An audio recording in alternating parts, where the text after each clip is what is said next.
அரக்கோணம் ஜோதி நகர் தமிழ்நாடு வீட்டு வசதி வாரிய குடியிருப்பு பகுதியில் உள்ள அரசு பெண்கள் மேல்நிலைப் பள்ளியில் தமிழ்நாடு கூட்டுறவுத்துறை அமைச்சர் வ. காந்திராஜ் மற்றும் மாவட்ட கலெக்டர் பிரியா ஆகியோர் இன்று திடீரென ஆய்வு செய்தனர். அப்போது வகுப்பறைக்கு சென்று மாணவிகளின் கற்றல் திறனை ஆய்வு செய்தனர். மேலும் மாணவிகளிடம் குறைகளை அமைச்சர் கேட்டறிந்தார்.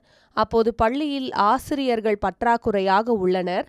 ஆசிரியர் பணியிடங்களை உடனடியாக நிரப்ப வேண்டும். மேலும் தண்ணீர் வசதியுடன் கூடுதல் கழிவறை வசதி ஏற்படுத்தி தர வேண்டும் என கோரிக்கை வைத்தனர்.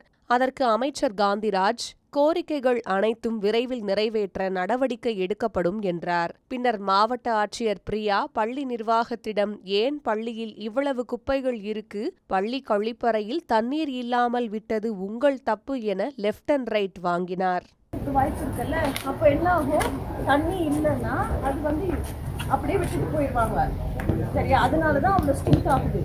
நீங்க என்னதான் கிளீன் பண்ணாலும் நீங்க தண்ணி விடணும்னா குழந்தைங்க எங்க பக்கத்துல எங்க போய் தண்ணி குடிப்பாங்க, அப்படியேதான் விட்டுட்டு போவாங்க.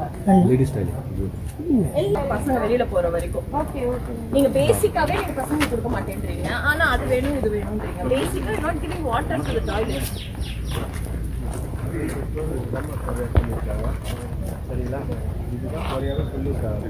இதுக்காக தான் வந்தது. புரியுதுங்களா?